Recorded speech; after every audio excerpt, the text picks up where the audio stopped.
Mari kita sama-sama menggumuli tema yang diberikan kepada saya, yaitu Tuhan yang empunya tuaian. Untuk ini ada 3 bagian firman Tuhan yang akan kita sama-sama baca. Yang pertama, mari kita akan lihat dari Injil Lukas pasal yang ke-10.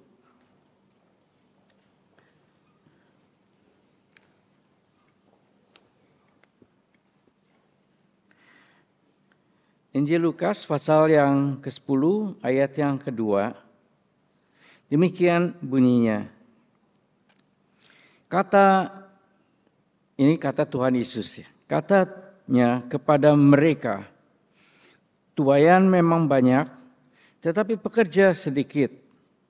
Karena itu mintalah kepada Tuhan yang empunya tuaian, supaya ia mengirimkan pekerja-pekerja untuk tuaian itu.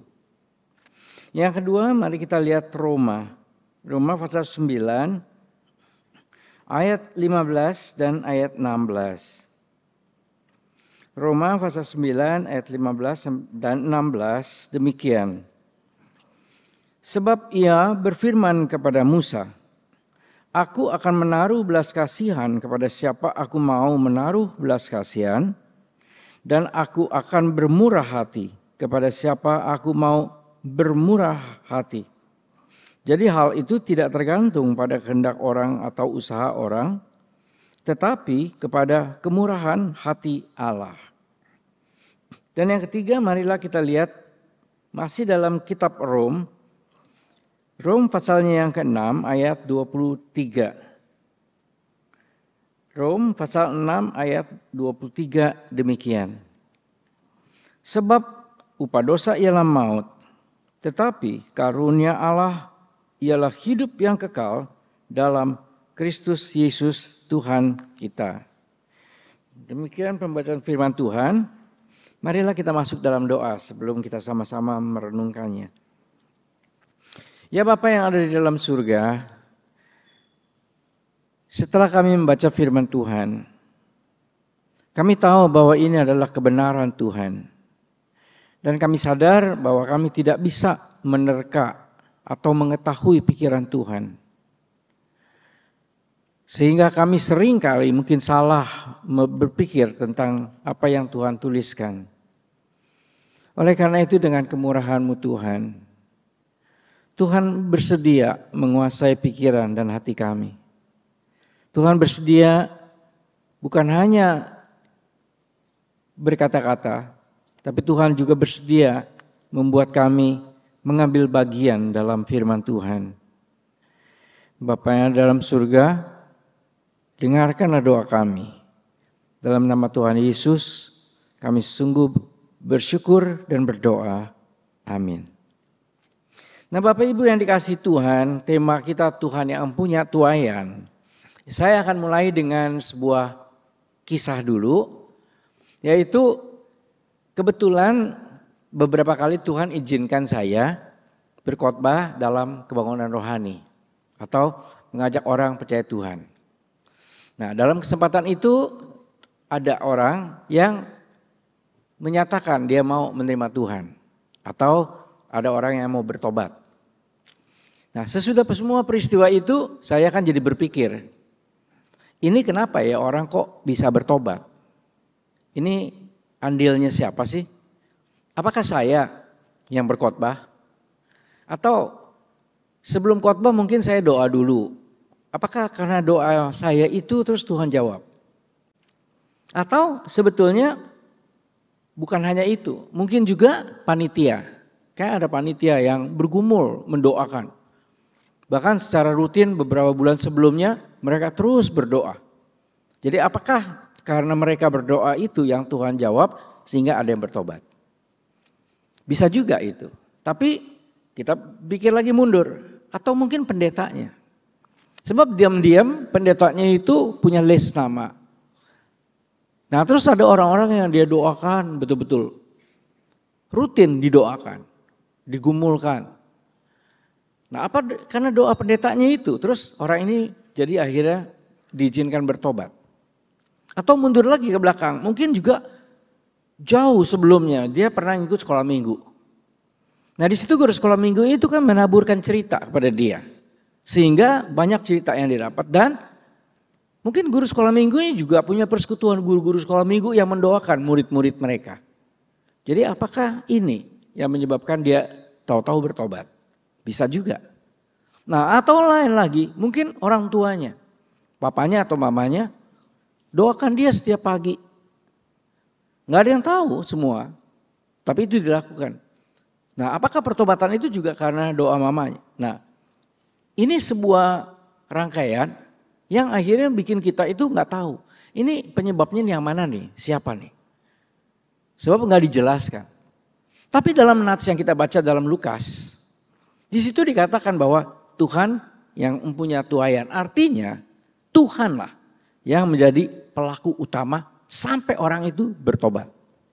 Nah kalau sekarang Tuhan yang satu-satunya mempunyai bagian dalam hal ini. Sekarang pertanyaannya, nah ini apa bagian atau apa nih urusan atau untungnya atau apa perkaranya orang-orang yang tadi disebutkan. Nah ternyata mereka itu sebetulnya hanya cuma bagian yang Tuhan izinkan dalam sebuah proses sampai orang itu bertobat. Nah dengan kata lain orang-orang yang tadi melakukan itu semua itu sebetulnya hanyalah alat Tuhan. Nah inilah sebetulnya yang ingin dikatakan dengan dikatakan bahwa Tuhan yang mempunyai tuayan. Nah sekarang lebih menarik lagi kalau Tuhan yang punya tuayan ini ada cerita yang dua cerita bertolak belakang. Yang pertama ini tentang kisah Yunus dalam perjanjian lama. Yunus disuruh pergi ke satu kota namanya Niniwe dan di situ kabarkan bahwa Tuhan akan menghukum kalau mereka tidak bertobat. Nah tapi sekarang hati Yunus itu bagaimana waktu disuruh oleh Tuhan? Ternyata Yunus tuh sebetulnya tidak ingin orang-orang di Niniwe bertobat. Bahkan Yunus itu menjadi kecewa pada waktu ternyata orang-orang itu bertobat. Lucu, dia disuruh menyampaikan berita, tapi dia nggak ingin berita itu terjawab. Bahkan dia kecewa waktu berita itu terjawab. Nah jadi di sini kita melihat siapa yang membuat dia bertobat? Ya Tuhan. Yunus yang menjadi pemberita itu kok nggak pengen kok. Nah sekarang perumpamaan terbalik. Ada beberapa nabi yang paling gampang yang kita ambil Yesaya dan Yeremia. Itu disuruh pergi beberapa kali oleh Tuhan untuk mengabarkan Injil atau mengabarkan kabar supaya mereka bertobat. Nah di situ Tuhan tambahkan, kamu dikirim kepada orang-orang yang tidak akan bertobat. Nah ini dua orang ini pengen orang-orang ini bertobat pada waktu dia sampaikan berita. Tapi Tuhan bilang enggak, orang ini enggak akan bertobat kok. Nah yang lucu lagi Bapak Ibu kalau perhatikan kitab Yeremia. Kitab Yeremia itu banyak tentang tangisnya Yeremia. Nah tangisnya Yeremia itu ada dua di sini. Apalagi kalau dihubungkan dengan kitab Ratapan yang ditulis oleh dia. Itu ternyata Yeremia itu membawa pesan hati Tuhan yang menangisi dosa-dosa orang-orang yang jahat. Tetapi ada juga ratapan ini atau tangisnya Yeremia. Yaitu di mana dia menangis, kok orang-orang ini dibuat tidak bertobat. Itu loh kira-kira. Jadi ini hati Yeremia tanda petik ya. Jadi seperti lebih baik dari hati Tuhan. Nah tapi Tuhan bilang enggak, mereka akan bertobat. Nah berarti sekarang kita melihat orang-orang yang disuruh membawa berita itu sebagai alat dan bukan sebagai penentu. Yang menentukan dia nanti bertobat atau dia tidak bertobat itu hanya Tuhan sendiri. Jadi dengan kata lain di sini pesan yang pertama adalah kalau kita itu mengabarkan Injil atau melayani atau berkhotbah lah, tahu-tahu ada orang yang bertobat, jangan pernah sombong. Nah saya tuh paling kecewa kalau ada pendeta misalnya yang dipakai oleh Tuhan melayani kebangunan rohani atau supaya orang bertobat. Mengecewakannya kalau pendeta itu sesumbar. Bilang saya udah sekian orang yang bertobat. Loh enggak, tidak satu orang pun. Karena kamu enggak ada. Kamu itu cuma alat. Itu sebetulnya. Jadi jangan sombong. Kalau ada orang yang kita layani, orang itu bertobat. Nah yang kedua, kalau misalnya orang itu tidak bertobat. Jangan kita jadi kecewa. Terus kita kecewa, terus kita stop. Dia lagi mengabarkan. Lebih bahaya lagi, waktu kita kecewa, kita jadi seperti marah kepada Tuhan. Kok saya nggak dipakai? Loh, memang kamu nggak akan pernah dipakai dalam arti menentukan pertobatan. Enggak, Tuhan yang menentukan itu. Nah, jadi dengan kata lain, di sini pada waktu kita disuruh melayani, itu cuma Tuhan ingin kita pokoknya lakukan apa yang Tuhan suruh. Nah, jadi kalau itu kita hubungkan dengan pekabaran Injil atau PI, PI itu hanyalah gambaran ketaatan saya. Nah, jawabannya itu urusan Tuhan, bukan urusan saya. Ketaatan, pokoknya saya harus melakukan ini. Itulah dia pesan supaya kita itu melakukan pelayanan. Jadi kalau Tuhan yang punya pelayanan, kita itu cuma alat Tuhan. Selesai. Nah, sekarang pertanyaan lain lagi. Kalau Tuhan itu penyebab utama, ada orang yang bertobat, ada yang gak bertobat. Nah, sekarang kalau Tuhan perlu laku utamanya, loh kok gak adil ya? Kok ini bertobat, ini kok gak bertobat? Lihat kok pilih-pilih sih, ada yang dipilih, ada yang gak. Nah, sekarang bagaimana jawabnya ini? Nah, saya percaya itu misteri Tuhan yang tidak akan bisa memuaskan otak kita atau kita bisa menangkap seluruh misteri ini.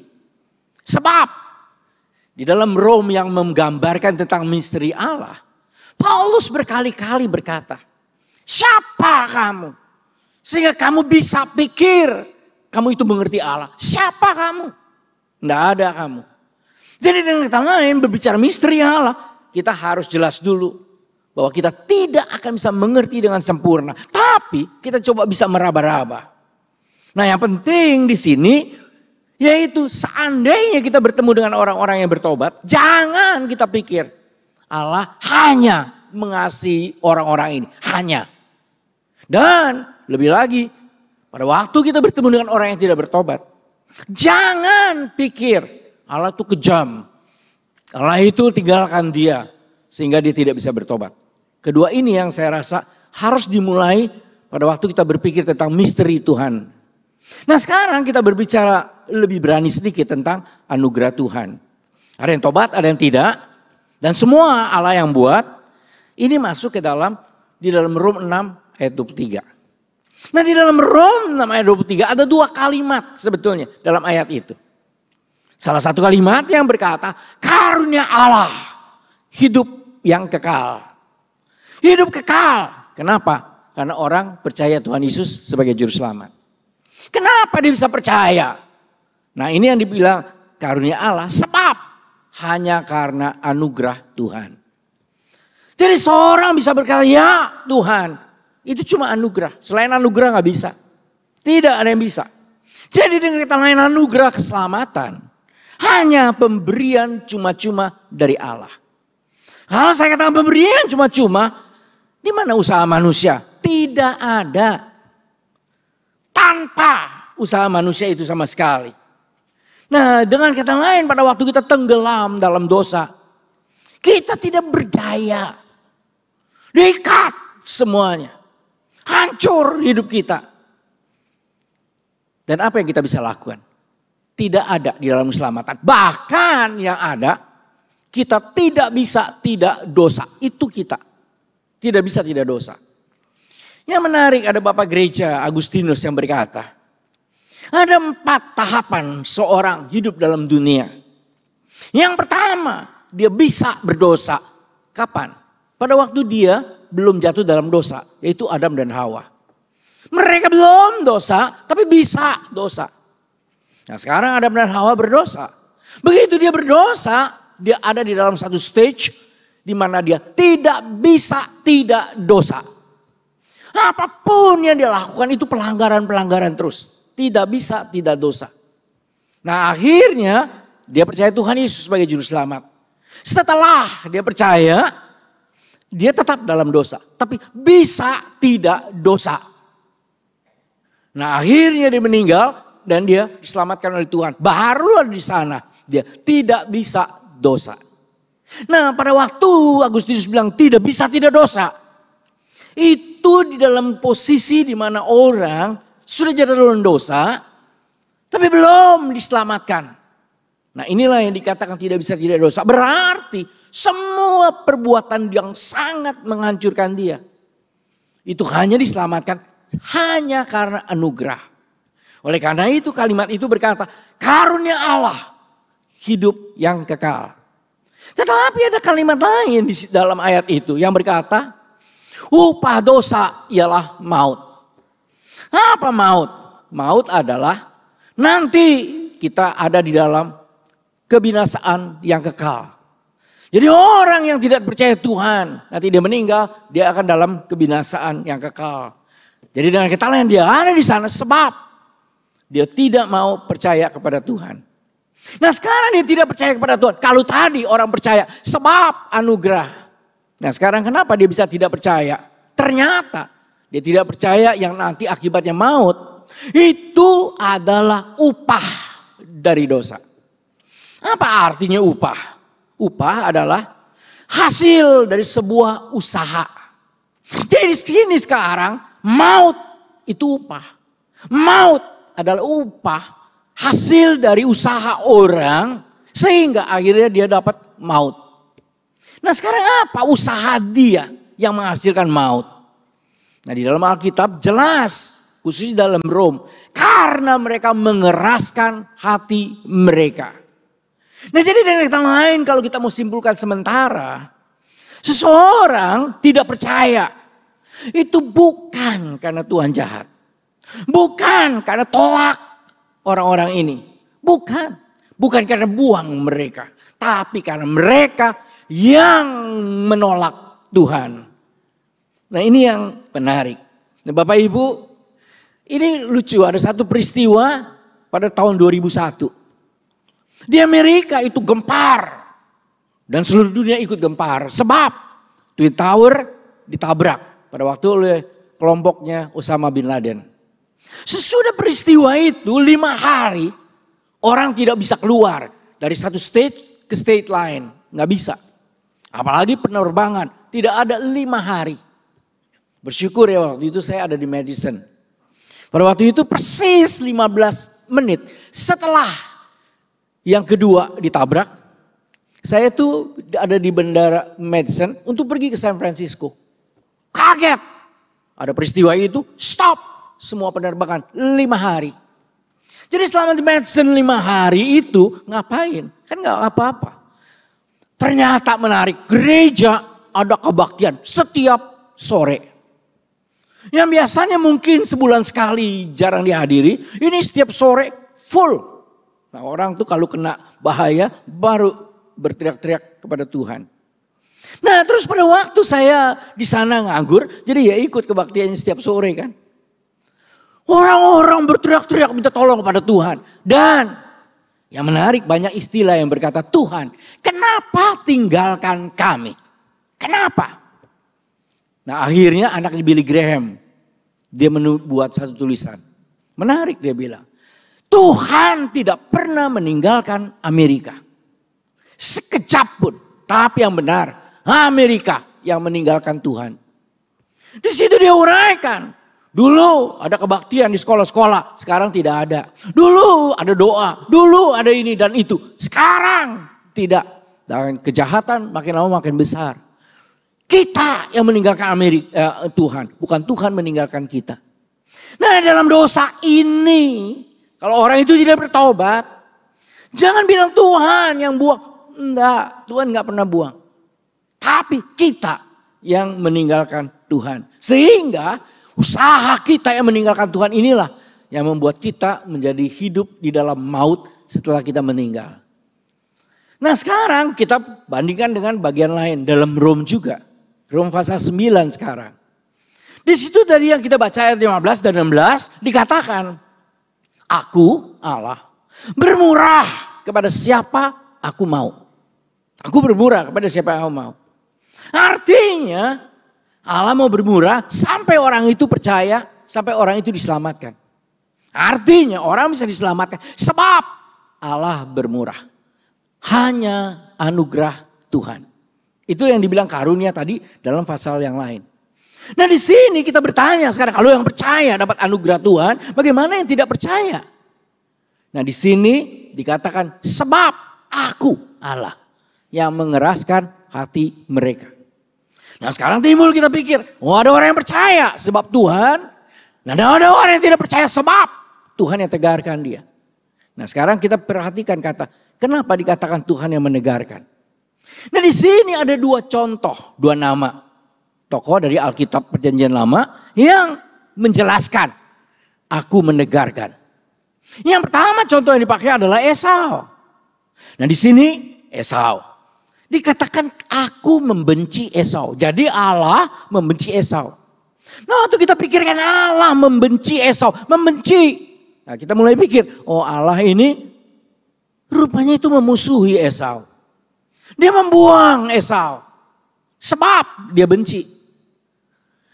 Nah sekarang kita bertanya, apakah kata benci itu begitu? Ternyata kata benci itu yang dipakai dalam bahasa Yunani, emisesa. Nah apa arti emisesa? Itu ada juga di dalam Injil, yaitu pada waktu Tuhan Yesus bertemu dengan para pengikutnya. Nah pada waktu itu Tuhan Yesus berkata kepada mereka, kalau engkau mau ngikut aku, bencilah orang tuamu, papamu, mamamu. Benci. Nah sekarang apa maksudnya? Apakah maksud Tuhan Yesus pada waktu ngikut dia, kita harus musuhi papa mama kita, kita harus buang mama papa kita? Tidak sama sekali. Nah sekarang apa artinya emisesa? Ternyata dalam bagian ini dan dalam contoh-contoh semua yang lain, emisesa artinya menomorduakan. Nah jadi sekarang kalau dihubungkan dengan Esau dari Tuhan, yang Tuhan bilang tuh aku membenci Esau, itu aku emisesa kepada Esau. Artinya Tuhan mau bilang aku menomorduakan Esau. Jadi tidak benar kata emisesa itu dihubungkan dengan Allah menghukum Esau. Allah membuang. Tidak. Allah tidak pernah. Nah sekarang kalau Esau itu dihubungkan dengan orang yang tidak percaya. Berarti kepada orang yang tidak percaya pun Allah bilang aku emisesa kepada dia. Jadi bukan aku musuhi dia, aku buang dia. Bukan. Aku nomor duakan dia. Nah itu dulu yang harus kita lihat pertama. Nah sekarang contoh yang kedua. Kalau kita lihat yang dipakai adalah Firaun. Di situ jelas sekali dalam Rom tadi dikatakan bahwa aku menegarkan hati dia. Jadi Allah yang membuat tegar hati dari Firaun. Dan benar kalau kita melihat di dalam kisahnya dalam kitab Ulangan atau Keluaran. Di situ memang kita lihat beberapa kali peristiwa. Khususnya kita lihat misalnya pada waktu peristiwa 10 tulah. Sebelum dan setelahnya. Di situ memang ada di mana Allah yang membuat hati Firaun menjadi keras. Allah yang mengeraskan hati Firaun. Ada, betul. Di dalam beberapa tulah itu.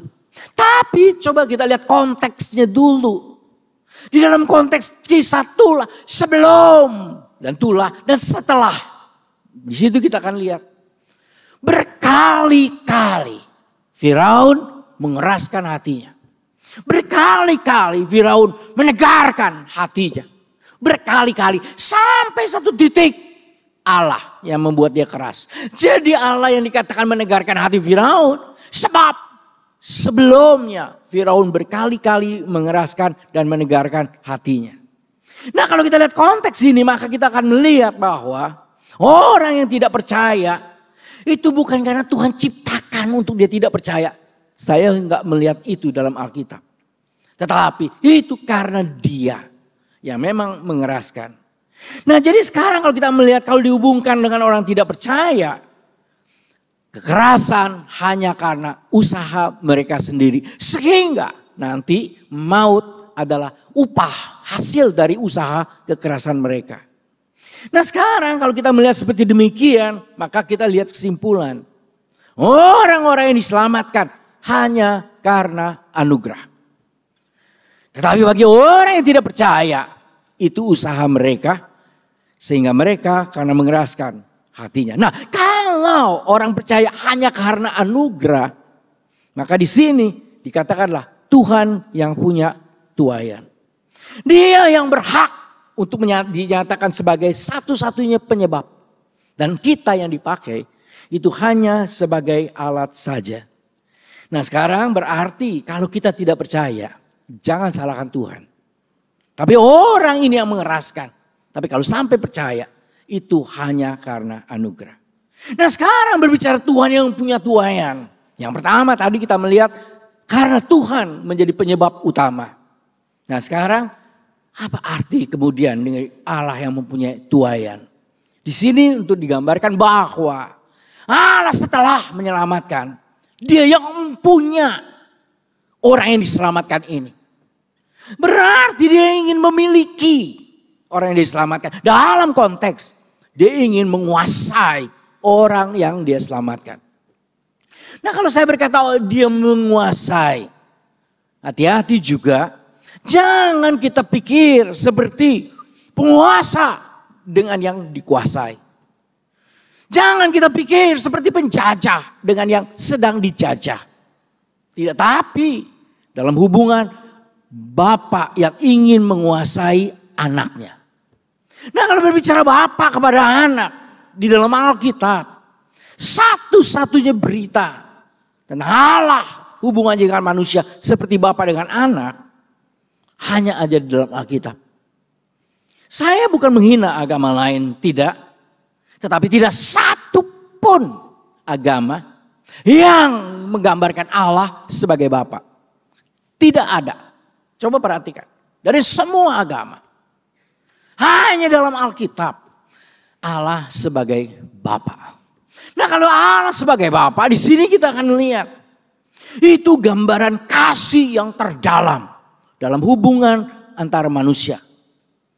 Kasih yang terdalam sebab sekasih-kasihnya anak kepada Bapa. Tidak ada secuil pun bisa dibandingkan kasih Bapa kepada anak. Saya pernah membuat satu ilustrasi, saya lupa saya pernah kasih di sini atau enggak. Seandainya seorang bapak nih punya 5 mobil. Anaknya masuk rumah sakit. Ongkosnya berapa? Berat. Sehingga dia harus jual 4 mobil misalnya. Apa yang dikerjakan oleh si bapak? Dia langsung jual. Nggak mikir. Mungkin doa juga lupa. Pokoknya langsung dia lakukan. Sebab anaknya harus ditolong. Sekarang sebaliknya. Anak nih punya 5 mobil. Bapaknya masuk rumah sakit. Terus ditanya berapa ongkosnya? 1 mobil. 1. Apakah si anak langsung lakukan? Enggak. Doa puasa dulu 4 bulan. Sampai begitu dia merasa iya mau bapaknya mati. Ini yang terjadi. Jadi sebesar-besarnya kasih anak kepada bapak. Itu enggak ada apa-apa. Enggak ada apa-apa. Daripada bapak kepada anak. Allah dinyatakan sebagai bapak kepada kita. Jadi dia yang punya tuayan artinya dia yang menyelamatkan kita. Dia ingin kita dipeluk terus oleh dia. Tidak dilepaskan. Oleh karena itu. Orang yang percaya nanti setelah meninggalkan dunia ini. Dia akan bersama Allah Bapa di surga. Artinya apa? Artinya kita yang diselamatkan. Yang ingin dimiliki. Yang ingin dikuasai karena kasih. Allah gak akan lepas. Sekalipun dia meninggalkan dunia ini. Karena selama-lamanya bersama dengan Allah di surga. Nah kalau kita berbicara surga, hati-hati juga. Jangan kita bayangkan surga itu seperti imajinasi kita yang berangkat dari apa yang kita bilang indah di dalam dunia ini. Jangan.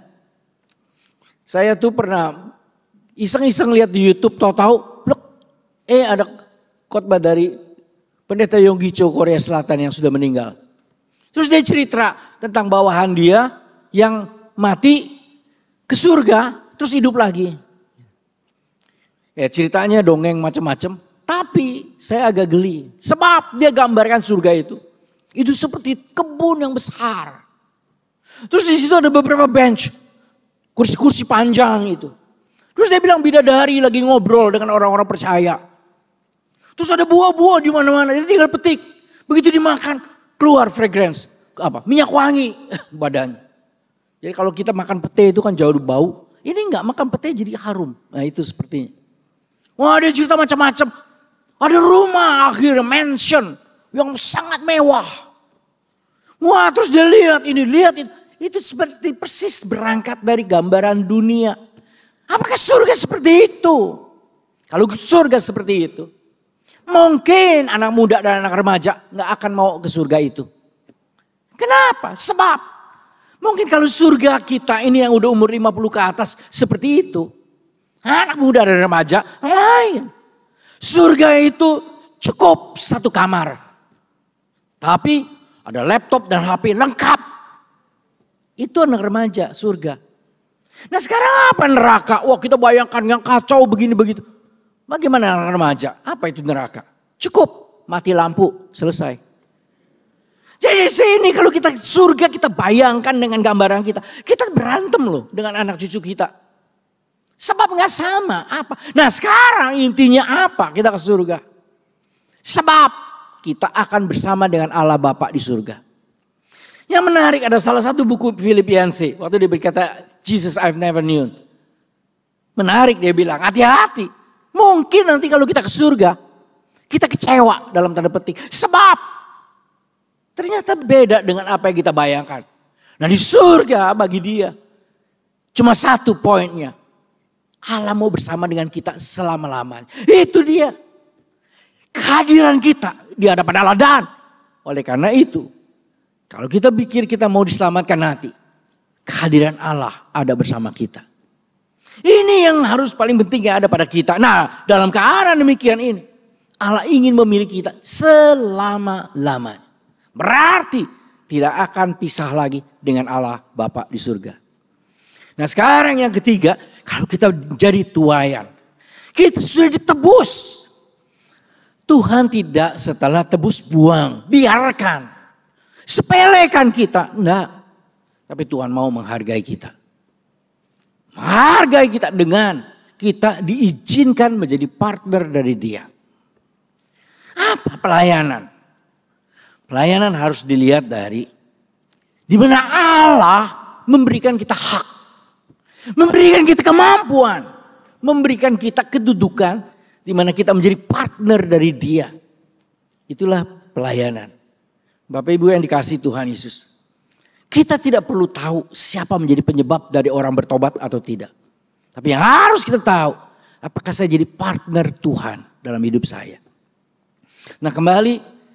Saya mau cerita pada waktu saya menerima Tuhan sebagai juru selamat. Itu terjadi pada 2 Maret 1974. Pada waktu itu umur saya 22 tahun.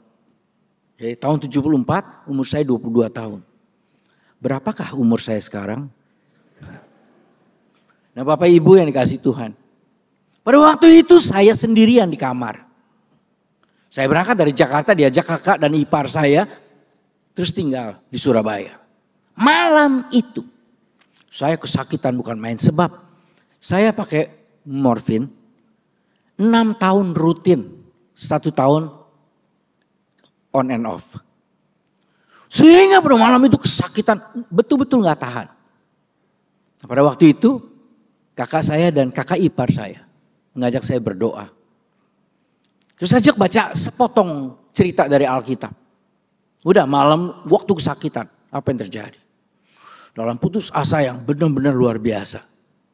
Singkat cerita saya percaya Tuhan sebagai juru selamat. Sendirian di kamar. Nah sekarang pertanyaannya kenapa saya bisa terima Tuhan sebagai juru selamat? Kakak dan kakak ipar saya berdoa buat saya. Jadi apakah andil mereka, jasa mereka? Bisa ya. Sebab mereka berkorban mengajak saya ke Surabaya. Bayangkan satu rumah yang kecil, satu kamar. Nah di ruang tamu itu dibikin pakai papan buat kamar tidur saya. Tidak ada ruangan lain. Dia keluar masuk ketemu saya. Satu penderitaan dalam keadaan begitu. Ada yang mau berkorban buat saya. Nah sekarang saya percaya Tuhan andil dia bisa. Tapi bisa mundur ke belakang. Sebab malam itu. Tahu-tahu dalam keadaan yang goncang itu. Saya keinget seperti film. Pendeta Octavianus. Yang dari I3 Batu itu. Waktu dia berkhotbah tentang ladang yang dituai. Saya ingat tahunan lalu sebelum malam itu. Saya tuh datang ke dalam kebaktian dan Pak Oktav khotbah tentang itu. pada saat itu saya tuh enak lihat dia khotbah. Saya mikir khotbah mau lucu-lucu ya nggak lucu. Kok nggak ada isinya? Marah. Tapi malam itu khotbah itu betul-betul mengajak saya itu berlutut kepada Tuhan. Nah sekarang apakah itu andil yang menyebabkan saya bertobat? Bisa ya. Tapi mundur lagi. Ada pendeta. Yang dimana saya sering datang. Yang berdoa buat saya. Nah apakah jasa pendeta ini. Yang pernah juga bercerita tentang Tuhan Yesus. Apakah juga merupakan andil? Ya. Atau mundur lagi. Saya pernah ikut sekolah minggu. Sebab waktu saya masih kecil itu rumah saya daerah Matraman. Itu dipakai untuk kelas sekolah minggu cabang dari sebuah gereja. Jadi saya mau tidak mau setiap minggu ikut kebaktian. Nah cerita-cerita Alkitab waktu saya masih kecil itu muncul malam itu. Dan itu seperti khotbah kepada saya. Jadi apakah jasa guru sekolah minggu? Bisa ya. Atau lebih lagi mama saya. Mama saya orang yang saya paling kagumin di dunia. Sebab dia tidak banyak ngomong, dia tidak tahu banyak Alkitab, dia tidak tahu doktrin, tidak tahu teologi. Tapi dia kenal Tuhan begitu dekat. Sangat dekat. Dan dia setiap pagi dan setiap malam berdoa satu persatu anaknya. Dia berdoa untuk satu persatu anak. Itu cukup 1 jam. Mungkin kurang. Sebab anaknya memang sedikit, cuma 13. Semua menikah 26. Anak cucu itu satu kampung kalau dikumpulkan. Dia doakan dan saya pernah ngintip dan nguping. Dia menyebut nama saya tanpa kata-kata indah.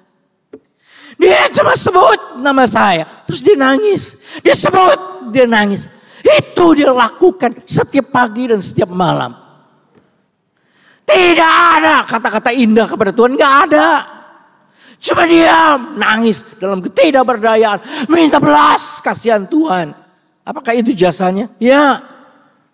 Sekarang jasa siapa? Gak jelas. Misteri dari Tuhan. Tapi yang jelas Tuhan yang mempertobatkan saya. Dia yang menyelamatkan saya. Nah sekarang bagaimana dengan orang-orang ini kembali sebagai awal. Mereka adalah alat Tuhan. Sebab Tuhan bukan memperalat. Tapi karena Tuhan menghargai orang-orang yang sudah dia tebus. Jadi kalau kita dipakai untuk melayani. Itu berarti setelah Tuhan pegang kita. Dekap kita. Tuhan gak biarkan kita. Tapi Tuhan izinkan kita menjadi partner dari Tuhan. Bapak Ibu yang dikasih Tuhan. Sekarang kalau kita meninggal. Saya sering bergumul. Apakah pada saat saya datang kepada Tuhan. Adakah daftar yang saya bawa kepada Tuhan. Di mana saya bisa berkata, Tuhan ini loh pelayanan saya. Atau kita pulang dengan tangan hampa. Tuhan mungkin tidak menghukum. Tapi Tuhan sedih. Nah sekarang kalau kita melayani. Itu bukan hanya pikirkan hasil. Tapi pada waktu saya tidak melayani, apakah saya membuat Tuhan sedih? Bapak Ibu yang dikasih Tuhan, keselamatan kita itu dilakukan oleh Tuhan dengan kasih yang sangat besar. Kita diminta membalas. Membalas. Tapi kita gak bisa buat apapun. Satu, jangan bikin sedih Tuhan. Nah sekarang kalau Tuhan yang punya tuayan, Tuhan katakan, aku ingin mempunyai orang-orang yang aku utus. Apakah kita menjadi orang yang menolak sehingga kita membuat Tuhan sedih? Dia sudah begitu baik, tapi kita buat dia menangis. Mari kita berdoa. Ya Tuhan yang di surga, keselamatan hanya dari Tuhan. Tidak ada satupun usaha kami. Tidak ada. Yang kami bisa lakukan hanya melawan Tuhan. Mengeraskan hati. Menolak Tuhan. Tapi kalau sampai kami selamatkan, Terlalu ajaib kasih Tuhan. Dan Tuhan, Engkau yang punya tuaian, Engkau yang menuai kami. Engkau juga tidak membiarkan kami, tapi Engkau menghargai kami. Engkau hargai kami dengan izinkan kami jadi partner Tuhan. Tuhan, tolong kami Tuhan, untuk boleh menjadi orang yang menjadi kesukaan Tuhan. Jangan kami menyedihkan Tuhan, karena kami menolak. Tuhan, tolong kami. Dalam nama Tuhan Yesus kami berdoa. Amin.